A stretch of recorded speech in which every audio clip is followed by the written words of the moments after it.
Hello. Tao khang khaukhling khau nên tụi ro. Anh này đi. Ro qua lo cá se. Mà ta sự yang thì ba. Ro cá ye. Khau ni ro hang wo no. Khaukhling. Moke se mai ni phang ni khaukhling. Bang ma se ma cha ha bin slis kang thai mi. Tini kheu che ha bo. Khaukhling khau ye lak si khi ye ang. Cha pinai. Asu khau bai mi sa sa se tung. Breke kai ma khau. Ro wa lo ka se. Tao ang khau nai. Asu mai ha khaukhling khau mo. Ang sang cha dri le mai ha. Bono no lo si khi cha nai. Jang mo ke ba pai tung khu chum se. Bakit taklay kaimo? Bislay aku kay ke ba? Tao sepaton. Arbo, ro kay ni. Okay kang kay satu nang yan ni. Pantaw kay mo. Ito ke don ya ro kay pitiyo. Kang lah thì pra pe tha. Ang ben chi sro se thì. Ya kem trin pe to. Hello guys, nang joto no Aini channel lo phai ka ha bia phayu. Okay. To okay. Aini mai mui ro sung pai hang. Khaukhling khau pai ye, okay lau si khe pai ha. Ye lau si khe pai ha bo ko. Okay, okay a sung mo. Ke tini kha ang po joto bai no mai chanai. Ke nang Aini video no pai ya han nai to di ang mai cha mo. Mai chau grana to okay. Mai chang khổ tham sa. Ok, am sa thâu bảy kia, sumo, erisum sao ri ye. Ok, khaukhling lau si.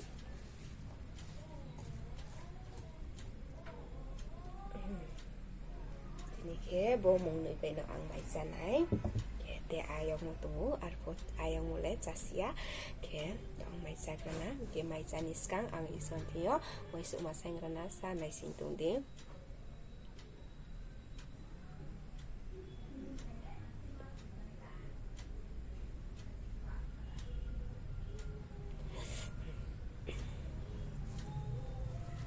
to ke ang mai cha na ha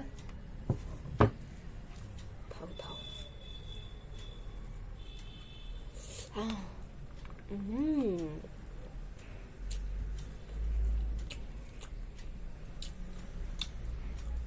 맛있어 hả?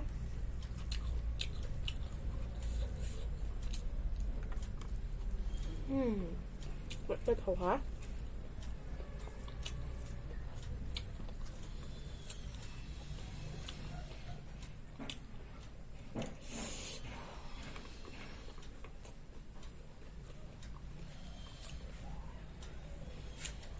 Yummy.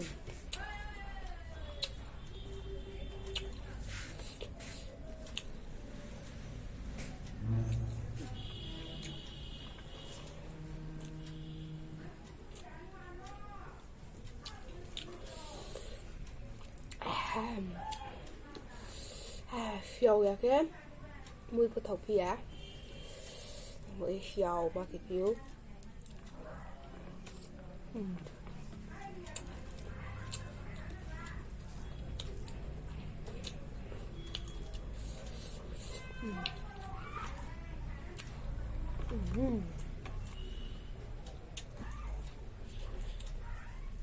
thơm đi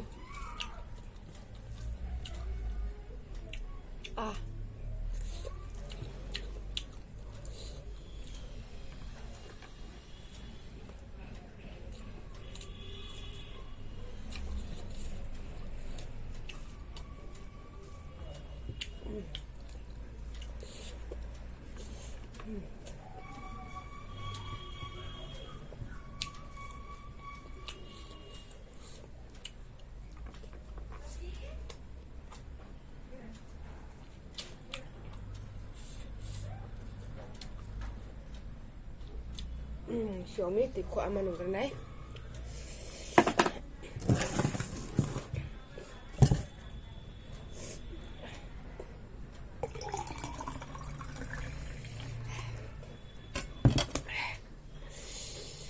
tùy palang ka asyong.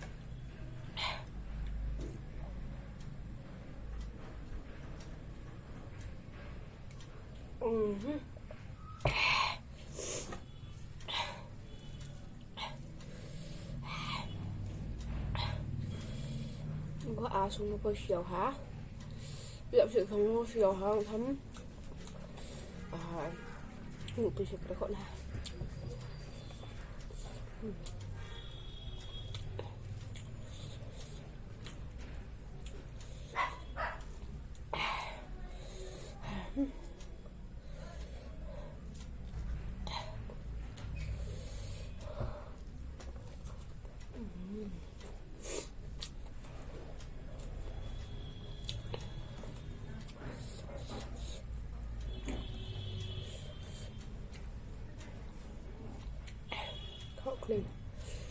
khaukhling tung khỏi ấy nó sẽ thì mua bạc mua sốt hóa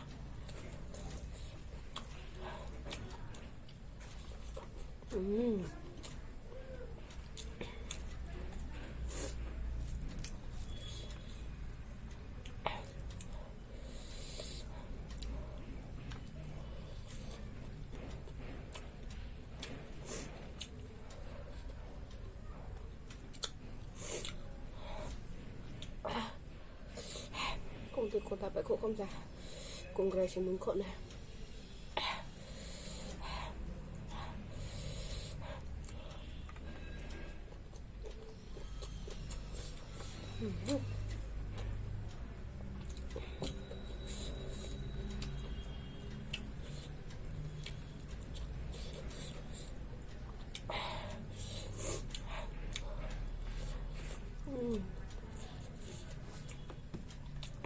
mà tiểu hay mà là cái này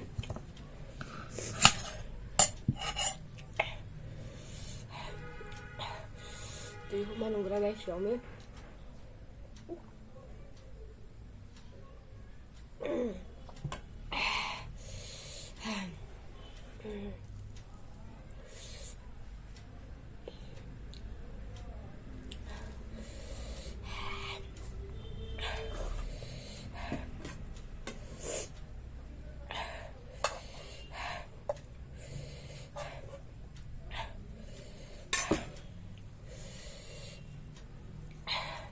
bị rác tôi xong rồi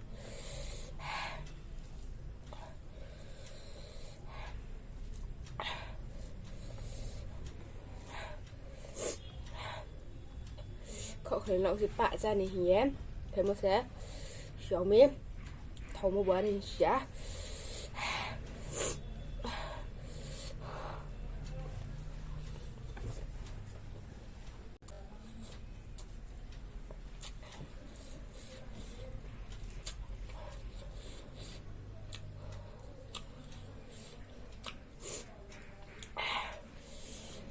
ทำสมรเจ้าหุ่นนี่แอบต้มกรานcái bà hiểu nè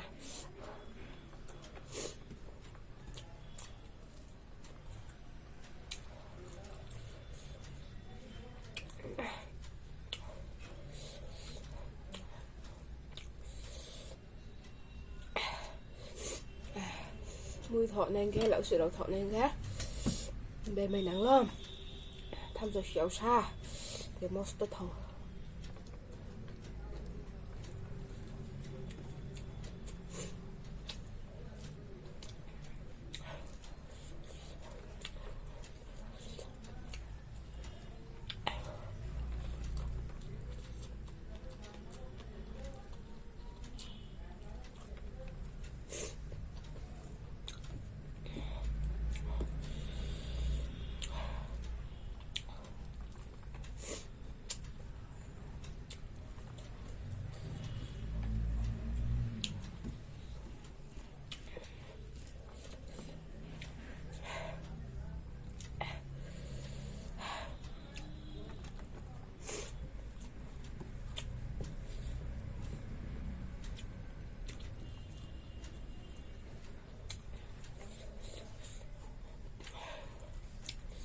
là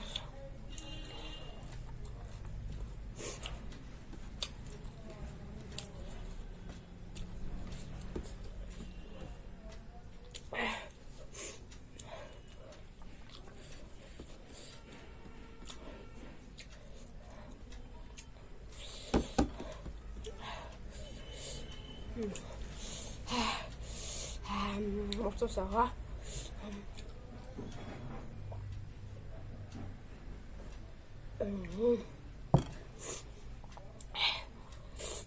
must yummy